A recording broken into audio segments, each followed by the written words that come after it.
Welcome to கதை திரட்டு audio books. இந்த வீடியோவில் நம்ம என்ன கதை கேட்க போகிறோம்னா, நீல மேகங்கள் கதையின் இரண்டாவது பகுதி. நம்ம சேனலை இது வரைக்கும் சப்ஸ்கிரைப் பண்ணாதவங்க சப்ஸ்கிரைப் பண்ணுங்க. பக்கத்தில் இருக்கிற பெல் ஐகானை கிளிக் பண்ணி ஆல்ங்கிற ஆப்ஷனை ப்ரெஸ் பண்ணுங்க. ஸோ தட் நான் போடுற கதைகளை உடனுக்குடனே நீங்கள் கேட்கலாம். வாங்க கதைக்குள்ள போகலாம். ஜனத்திரள் மிகுந்த கல்யாண வீட்டில் மினி கிங்காங் மாதிரி மிரட்டலாக காட்சி தரும் சிம்பியை கண்டு பின்னங்கால் பிடரியில் அடிக்க ஓடப் போகிறார்கள் என தோன்றி அதை ரூமில் அடைத்தால் அவர்கள் சாதாரண மனிதர்கள்.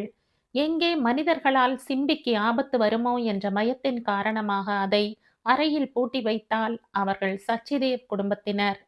ஆக அந்த மகானுபாவர் சிம்பியிற்கு அடுத்தபடியாக சித்திக் தான் சகோதரிகளில் ஒருத்தியை மட்டுமே பார்த்து மிக சரியாக மற்றவரை அடையாளம் கண்டுபிடித்தான் என்கிற கதையைத்தான் அந்த பாலகன் சொல்லி இருக்கிறான். சித்து மாமா கண்டுபிடித்த மாதிரியே இப்ப ரஃபிக் மாமாவும் யார் மேகமித்ரான்னு கண்டுபிடிக்க வேண்டுமாம் என்று சவால் விடுக்கும் தோரணையில் கேட்டான் கார்த்திக். தன் அண்ணனின் மேல் அபரிமிதமாக மரியாதை வைத்திருக்கும் சித்திக் இது என்ன பெரிய விஷயம் என்று ஆரம்பித்தவனின் கண்கள் அப்போதுதான் பார்வை வளையத்திற்குள் அங்கே ஏற்பாடு செய்யப்பட்டிருந்த அலங்கார மேடையில் நின்றிருந்த சகோதரிகளின் மீது பார்வையை செலுத்தியவன் திடுக்கிட்டு நிமிர்ந்தான். ஏனென்றால் அவர்கள் தலையை முக்காடிட்டு மூடியிருந்தனர்.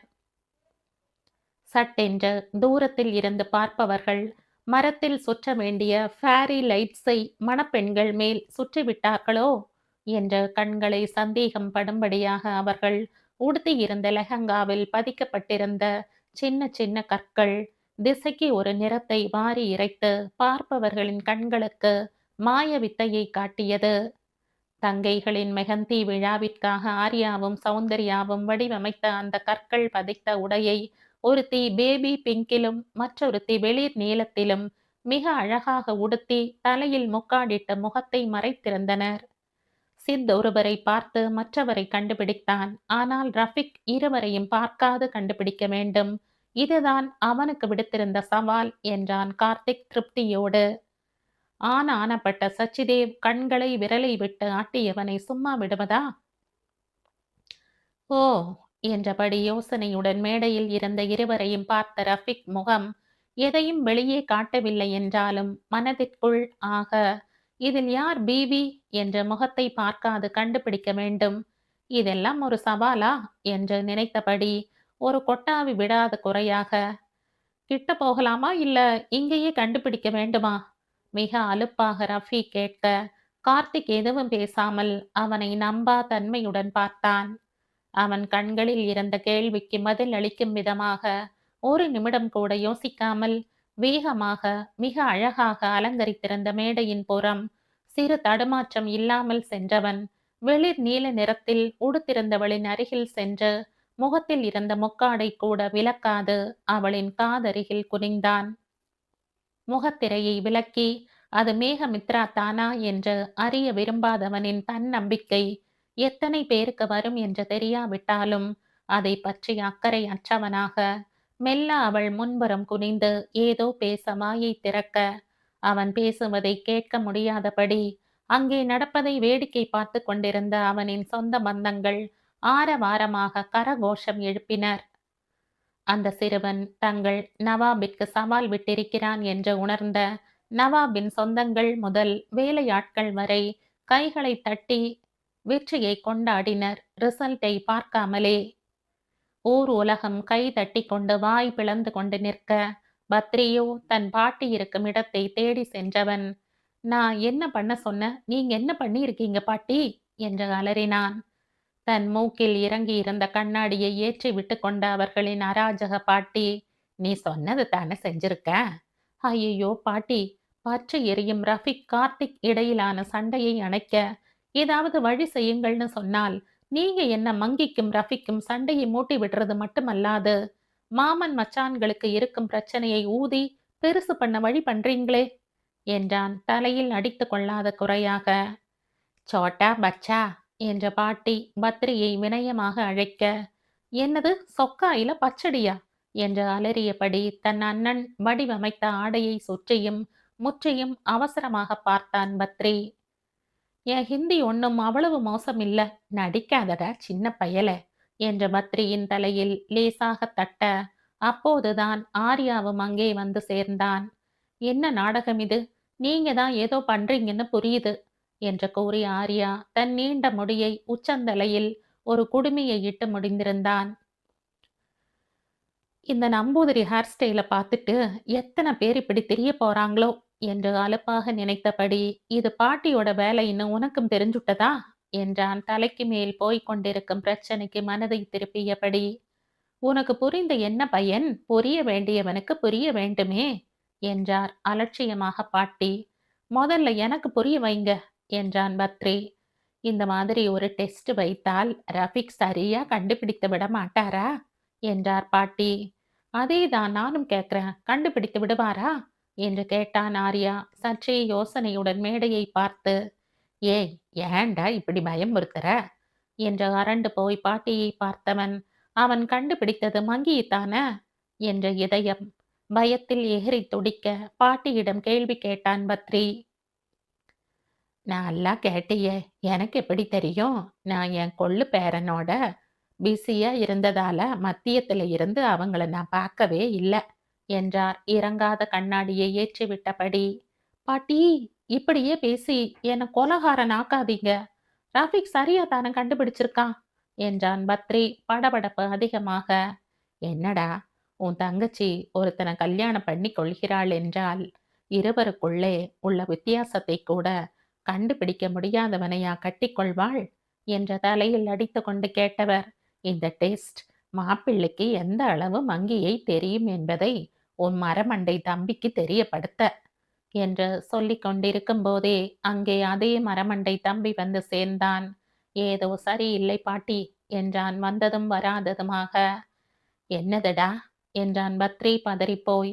இல்ல, ஏதோ எங்கோ நான் மிஸ் செய்கிறேனோ என்று தீவிரமாக முகத்தை வைத்து கொண்டு சொல்லும் போதே, நீ மிஸ் பண்ணுவது அங்கே நடக்கும் நிகழ்வைத்தான். திரும்பி பாருடா, மாப்பிள்ளை சரியா மங்கியை கண்டுபிடித்து விட்டார் என்றான் பெருமிதமாக. முகத்திரையின் பின்னால் இருப்பது மங்கியாக இருக்க வேண்டும் என்ற அவசர பிரார்த்தனையுடன்.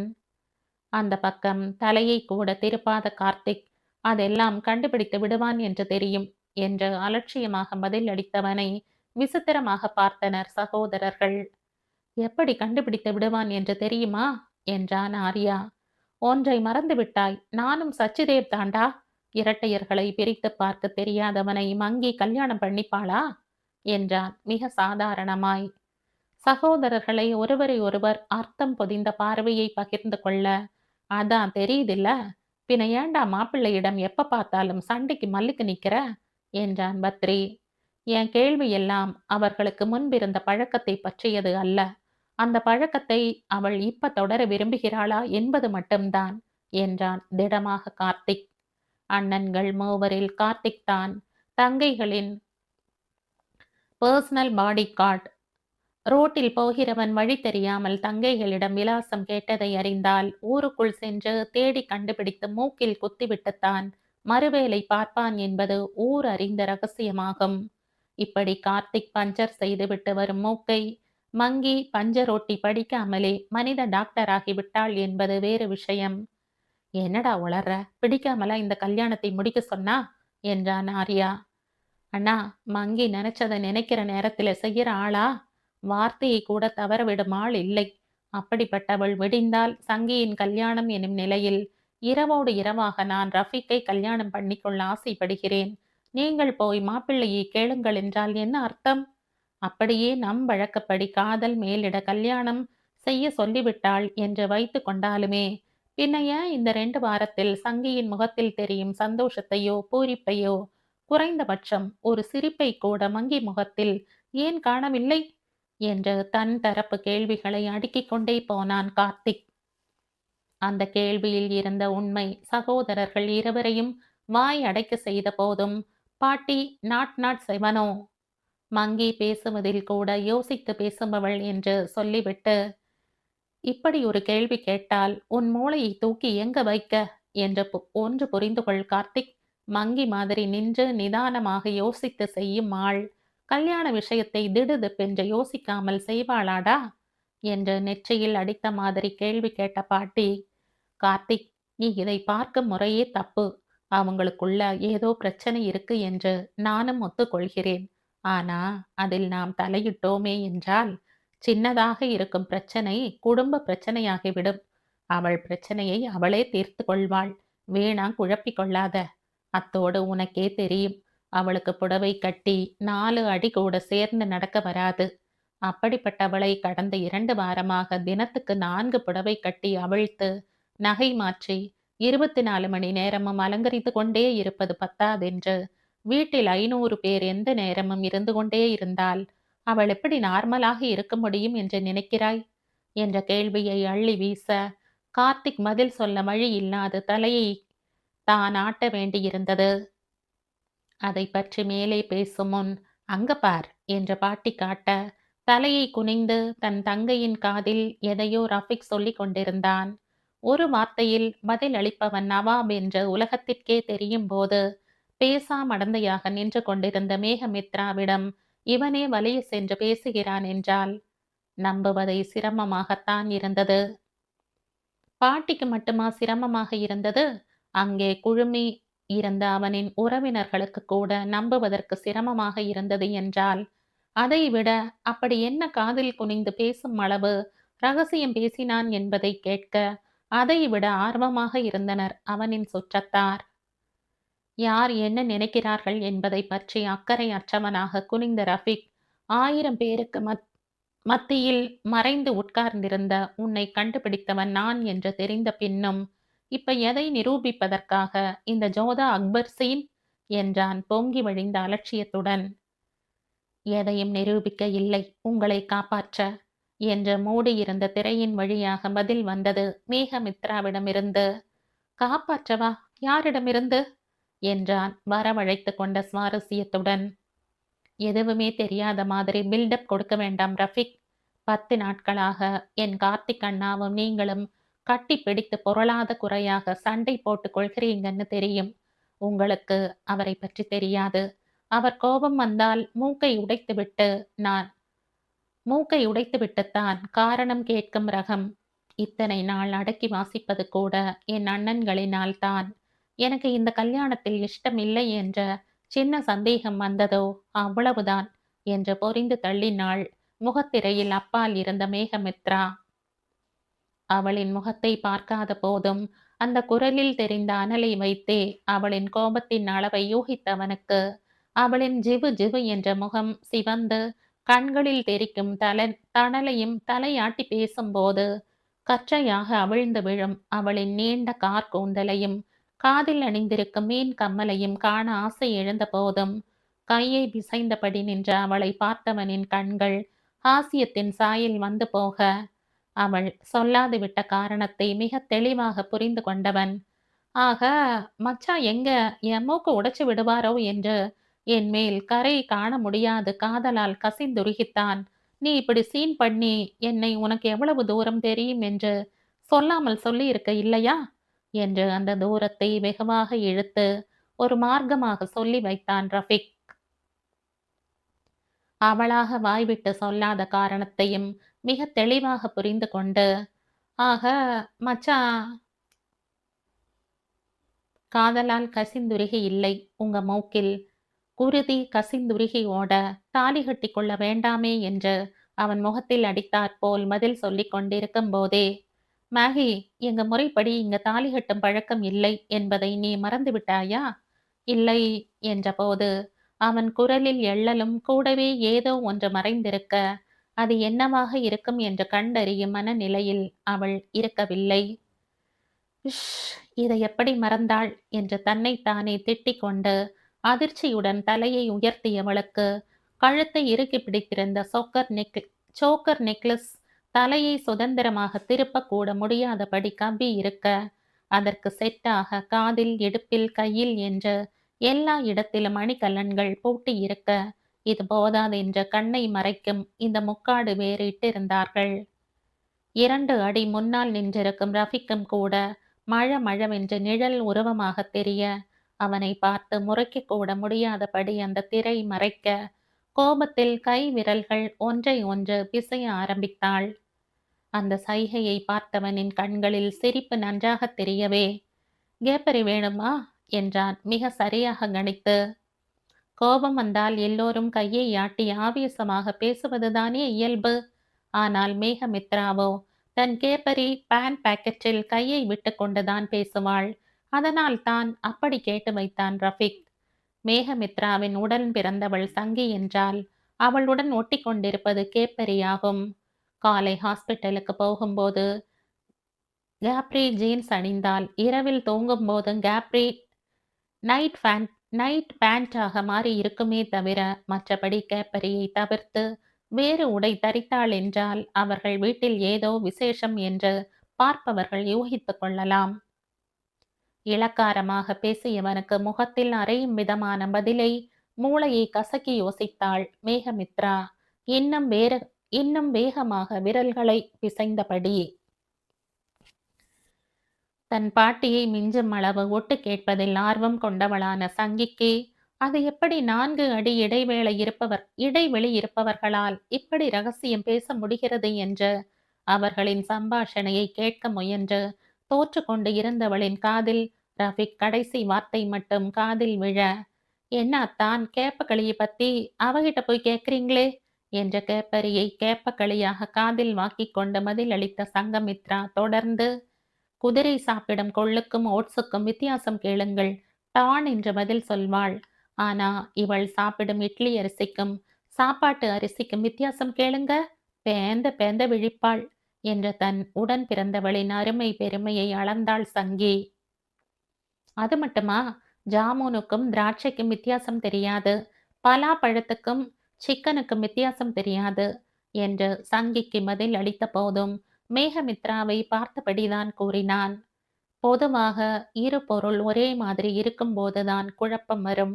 ஆனால் அவன் சொன்னவை ஒன்றோடு ஒன்று சம்பந்தப்படுத்தி பார்க்கக்கூட முடியாத தூரத்தில் இருக்க குழம்பி போன சங்கமித்ரா, ஜாமூனுக்கும் திராட்சைக்குமா என்று யோசித்தபடி இழுத்தவள், குலோப் ஜாமுனுக்கு திராட்சைக்குமா வித்தியாசம் தெரியாது என்று தன் காதில் விழுந்ததை சரிபார்க்கும் விதமாக, இல்லை காலா ஜாமுனுக்கும் திராட்சைக்கும் என்ற இடக்காக தன் சகோதரிக்கு பதில் அளித்தவள், இவள் உண்மை தெரியாது வாயை மூடமாட்டாள் என்பதை உணர்ந்து, இந்த ஊரில் நாவல் பழத்தை ஜாமூன் என்று சொல்வார்கள் என்றாள் அவளுக்கு விளக்கும் விதமாக.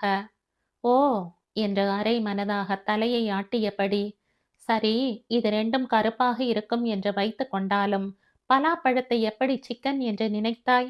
ஒரு ஷெஃப் உன் டிவன்ஸாக இருக்க ஏண்டி மங்கி இப்படி மானத்தை வாங்குற என்றாள் சங்கமித்ரா மிகுந்த விசனமாக.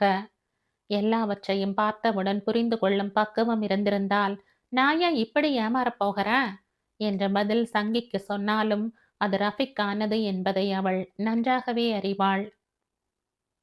அதற்கு பதிலாக பேச வாயை திறந்த சங்கியை முந்திக் கொண்டு அதை பற்றி விளக்கமாக பேச நேரம் இல்லை என்ற கராராக பேச்சை முடிக்க முயற்சித்தாள். சட்டென்ற குரலை தணித்த சங்கி, ஏண்டி பேச மாட்ட? வந்திருக்கும் விருந்தினர்களை 10 நிமிஷமாக கால் கடுக்க காக்க வைத்துவிட்டு அத்தானிடம் ரொமான்ஸ் பண்ண நேரம் காலம் இருக்குது. ஆனா என் கேள்விக்கு பதில் சொல்ல உனக்கு நேரம் இல்லையா என்ற காதை கடித்தாள் சங்கி. வாயை திறந்தவள், வாட், எல்லாரும் நிற்கிறார்களா, ஏன் என்ற தலையை நிமிர்த்த மீண்டும் அவள் கழுத்தில் இருந்த அந்த சோக்கர் நெக்லஸ் பிடித்திழுக்க எரிச்சலோடு கண்களை உயர்த்தியவளுக்கு முகத்திரை எதையும் பார்க்க விடாது தடுக்க, இதை எப்படி மறந்தாள் என்று தன்னை தானே கடிந்தபடி, எப்படி உனக்கு தெரியும் என்றாள் சந்தேகமாக. ஆஹா, அது அப்புறம் சொல்றேன் என்று உன்னை போல பதில் சொல்ல முடியும். ஆனா நான் அப்படி சொல்ல மாட்டேன் என்று உனக்கு தெரியும் என்று கூறியவள், கண்களை திறந்து கொண்டு நடக்கும் போதே நான் தடுக்கி விழுவேன். இப்படி முக்காடு போட்டுக்கொண்டு நடக்க சொன்னா எப்படி? அதனால் தான் செல்வியிடம் சொல்லி சரியாக என் முகத்திற்கு நேராக வரும் கற்களை அகற்ற சொல்லிவிட்டேன் என்று கிசுகிசுத்தவள். மங்கி, இதுக்கு மேலேயும் இந்த 5 கிலோ வெயிட்டுள்ள உடையை அணிந்து கொண்டு 10 கிலோ எடையுள்ள நகைகளை மாட்டிக்கொண்டு நிற்க முடியாதடி. ப்ளீஸ், உன் ரொமான்ஸை அப்புறம் வைத்துக் கொள்ளேன். என்னால நிற்க முடியலை.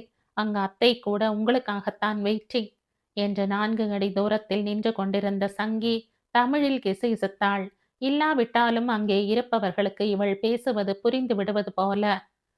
சங்கி சொல்லியது மங்கியின் காதில் விழுந்ததோ இல்லையோ, அங்கே நின்று கொண்டிருந்த ரஃபிக்கின் காதில் விழ, மெல்ல தலையை திருப்பி இவனுக்கு அங்கே தன் சின்ன பாட்டி கையில் தட்டை வைத்து கொண்டு அவனின் அனுமதிக்காக காத்து கொண்டு நிற்பது தெரிந்தது. வாங்க என்று தலையை மட்டும் அவர்களை பார்த்து அசைத்தவன் தள்ளி நின்றான். இவனின் தலை அசைப்பே அவரின் அனுமதியாக எடுத்துக்கொண்டு அந்த முதியவர் சிரித்தபடி முன்னே வந்தார். இதுதான் இவர்கள் வீட்டில் இருக்கும் வித்தியாசம். ஊர் உலகத்தில் வயதிற்கு மரியாதை கொடுத்தால் இவர்கள் குடும்பத்தில் தான் வகிக்கும் பதவிக்குத்தான் மரியாதை கொடுப்பார்கள். அதாவது நவாப் என்பதனால் அவனை விட வயது மூத்தவர்களாக இருந்தாலும் அவன் அனுமதி இல்லாமல் ஒரு துரும்பை கூட கிள்ளி போட மாட்டார்கள். ரஃபிக் என்று உரிமையாக பெயரை சொல்லி அழைப்பது கூட அவனுடைய அம்மா காயத்ரி அல் உமர் அலிகானாக மட்டுமாகத்தான் இருப்பார்கள். அவரை தவிர வேறு யாராவது அவனின் பெயரை சகஜமாக அழைப்பது விரல் விட்டு எண்ணக்கூடிய மிக சிலரே. நவாபின் சின்ன பாட்டி என்றால் சும்மாவா என்னும் விதத்தில் அந்த வயதிலும் கையிலும் கழுத்திலும் இண்டு எடுக்க விடாமல் நகைகளை அடுக்கிக் கொண்டு அந்த வயதான பெண்மணி ஆடி அசைந்து மேகமித்ராவின் முன்னாடி நிற்க, அதற்குள் சித் அவர்களின் அம்மா காயத்ரி அல் உமர் அலிகானுடன் மேடை ஏறினான். வெளிர் சிகப்பில் பட்டு உடுத்தி கழுத்தில் ஒரே ஒரு முத்து மாலை அணிந்து காதிலும் கையிலும் அதே முத்து செட்டு அணிந்து முகத்தில் ஒரு புன்னகையை படரவிட்டபடி ஒரு கம்பீரத்துடன் நடந்து வந்தவரை பார்த்தவுடன் மனதில் தானாக ஒரு மரியாதை தோன்றியது. நேராக மேகமித்ராவின் முன்னாடி வந்து நின்று அவள் தலையில் மூடியிருந்த அந்த பட்டு துணியை மெல்ல எடுத்தவர் தலை குனிந்திருந்தவளின் முகவாயை பற்றி நிமிர்த்தினார். கழுத்தை மறைக்கும் குந்தன் வேலைப்பாடு கொண்ட சோக்கர் நெக்லஸ் நீண்டு இருந்த அவளின் கழுத்திற்காகவே 18ஆம் நூற்றாண்டிலேயே செய்யப்பட்டது போல் பொருத்தமாக இருக்க, அதற்கு ஜோடியான பெரிய நெற்றி சுட்டியில் இருபுறமும் இருந்த 6 செயின்கள் அவள் தலை முழுவதும் படர, விசிறி போல் விரிந்திருந்த அந்த குந்தன் செட் கம்மல் அவளின் தலை அசைப்பினால் லேசாக ஆட, அதே குந்தன் செட்டில் டயர் போல் இரு கையில் வளையலும், இடுப்பில் 3 அடுக்கு ஒட்டியானம், பாதத்தில் அதே 3 அடுக்கு, சலங்கையே இல்லாத கொலுசு என்று இப்படி தலை முதல் பாதம் வரை குந்தன் செட் அணிந்திருந்தாலும் இவை அனைத்தும் அவளின் தோற்ற பொலிவிற்கு முன்னால் நிலாவை சூழ்ந்திருக்கும் நட்சத்திரங்களாக சற்று மங்கலாகத்தான் தோன்றின.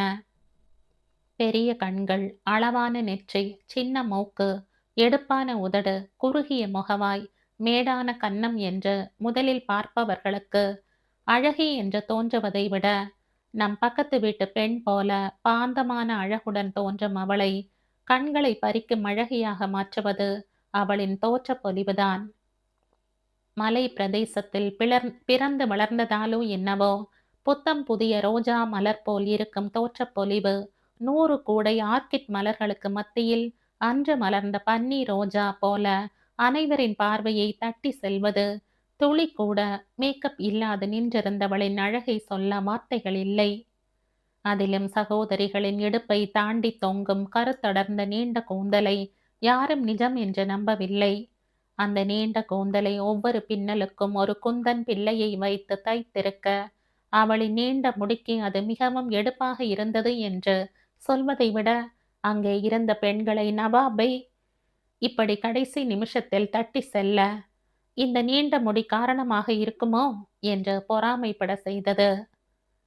அவளை பார்த்து பாந்தமாக சிரித்த காயத்ரி, இன்று நீ அணிய வேண்டிய நகையை நான் தேர்ந்தெடுக்கும் போதே சிம்பிளாக இது மட்டும் போதுமா என்று ரஃபிக் சொன்னபோது எனக்கு புரியவில்லை.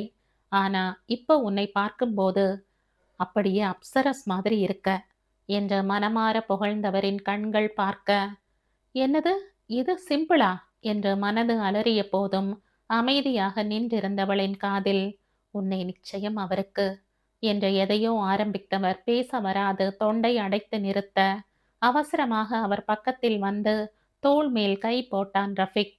என்னாச்சு என்ற மனம் கேள்வி எழுப்ப, அவசரமாக அத்தையை உற்று நோக்கும் போதுதான் அவர் முகம் சொல்லொணா வருத்தத்தை வெளிப்படுத்துவதை காண நேர, 2 வருடம் முன் திடுதிப்பென்ற தவறிய ரஃபிக்கின் அப்பாவை பற்றி நினைக்கிறார் என்று புரிந்தது. பட்டென்று அவரை அணைத்து ஆறுதல் படுத்த வேண்டும் என்ற பரபரத்த கைகளை அடக்கிக் கொண்டு அமைதியாக நின்றாள். இவர்கள் மூவருக்குள் நடக்கும் சம்பாஷணையை யார் அறியவும் வாய்ப்பில்லை என்ற போது, எதுக்கு அவரை கட்டிப்பிடித்து இதை உலகிற்கு தெரியப்படுத்த வேண்டும் என்று நினைத்தவள், மாமா ஷார்ப்பாக நீங்க ஆசீர்வாதம் பண்ணு மாமா சார்பாக நீங்க ஆசீர்வாதம் பண்ணுங்கள் அத்தை என்று அவள் கீழே காலில் குனிவதற்குள் சுதாரித்து கொண்டு சட்டென்று தடுத்து நிறுத்திய காயத்ரி புன்னகைத்தபடி தலையில் கை வைத்து வாழ்த்தியவர் பின்னாடி திரும்பி யாரையோ அழைக்க, ரஃபிக்கின் சின்ன பாட்டி கையில் தங்க தாம்பாள தட்டில் எதையோ எடுத்துக்கொண்டு அவர் பக்கத்தில் வந்து நின்றார். இப்படி வந்து நில்லுமா என்று மேகமித்ராவை அழைத்து ரஃபிக்கின் எதிரே நிற்க வைத்துவிட்டு பின்னால் தள்ளி நிற்க, அந்த 70 வயது மதிக்கு தகுந்த பெண்மணி ஏதோ பாட்டு பாடியபடியே அவர்களை சுற்றி வந்து அவர்களின் தலையில் ஏதோ தண்ணீரை தெளிக்க, புரியாத பாஷையில் இருந்த அந்த ராகத்தை கேட்டபடி தலை குனிந்து நின்றாள் மேகமித்ரா. அதே சமயம் பக்கத்தில் இருந்த சங்கமித்ராவுக்கு முகத்திரையை விலக்கி அவளையும் சித்திக்கு நேராக நிற்க வைத்த வேறு ஒரு வயதான பெண்மணி பாட்டு பாடி அங்கேயும் சம்பிரதாயத்தை செய்தார். ஒரு வழியாக 3 சுற்று சுற்றி முடித்தவர் தட்டில் இருந்ததை எதையோ எடுத்து நீட்டினார். ரஃபிக்குக்காக இருக்கும் என்று நினைத்தவள் அமைதியாக நிற்க, உனக்குத்தான் மித்ரா, வாங்கிக்கொள் என்று அவளின் அத்தை கூறியபடியே அருகில் வந்தார். பெரிய தங்க பதக்கத்தில் இருபுறமும் கயிறு கட்டி இருந்ததை கையில் வாங்கி கொண்டு என்ன செய்வது என்று விழித்தவளை பார்த்த அவளின் அத்தை, அது ரஃபிக்கோட கையில கட்டி விடுமா என்று விளக்கினார். அவர் சொன்ன அடுத்த நிமிஷம் கையை முன்னே நீட்டினான் ரஃபிக்.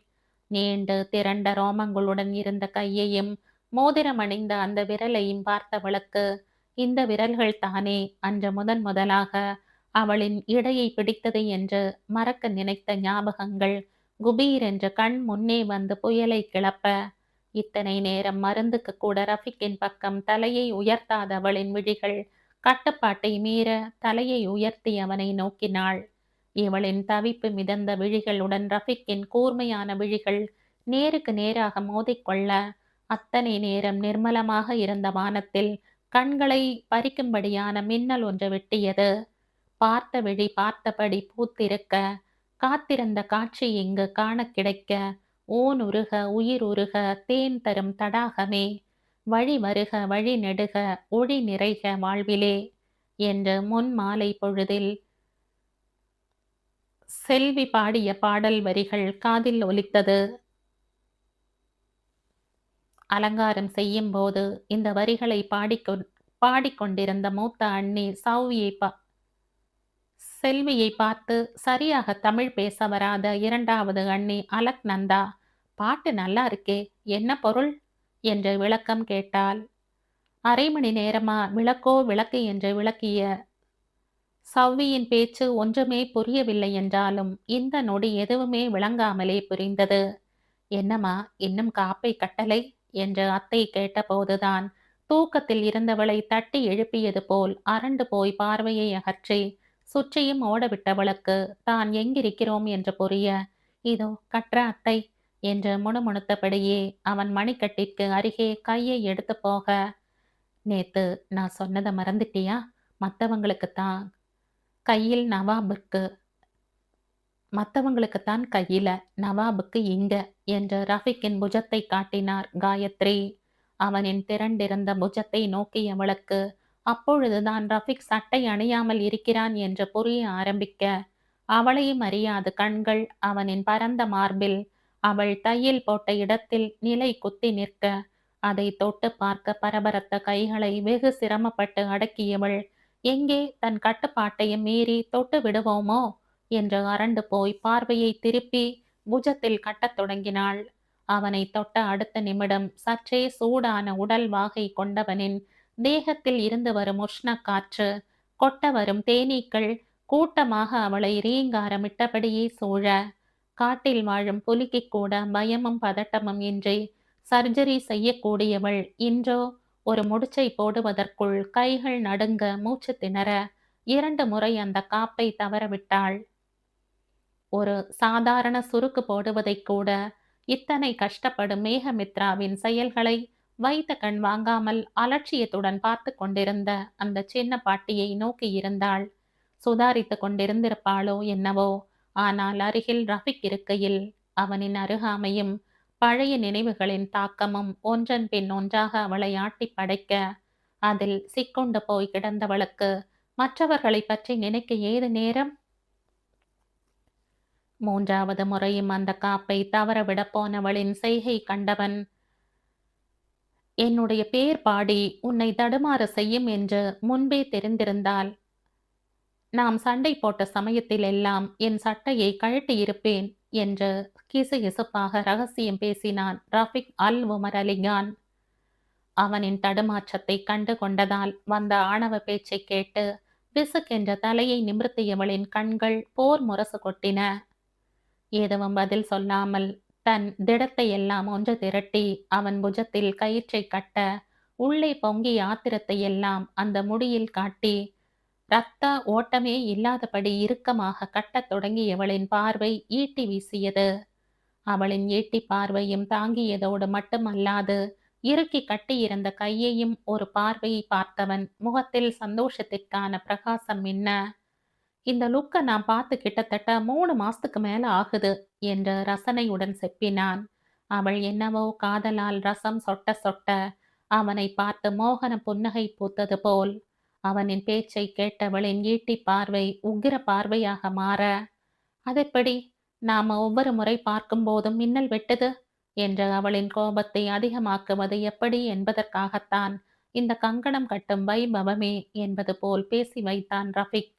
இவன் பக்கத்தில் நிற்கும் ஒவ்வொரு நொடியும் இப்படித்தான் பேசுவான் என்று யூகித்தவள் பற்களை கடித்து தன் வாயில் வந்த வார்த்தைகளை விழுங்கியபடி அதை கட்டி முடித்துவிட்டு அவசரமாக பின் நகர்ந்தாள். இவள் நகர்ந்த அடுத்த நொடி அந்த இடத்திற்கு வந்த சின்ன பாட்டி எதையோ நீளமாக பேசினார். அவள் பேசும் பாஷை எதுவும் புரியாது. மொழி பெயர்க்க எதிரில் நின்றவனை பார்க்காது அத்தையை கண்களால் தேட, அவரோ சங்கியின் அருகில் நின்றிருக்க, எப்படி அழைப்பது என்று யோசிக்கும் வேளையில் இவளின் பார்வையை கண்டு, முடித்து விட்டாயா என்று கேட்டபடி இரு தம்பதிகளின் மத்தியில் வந்து நின்றார்.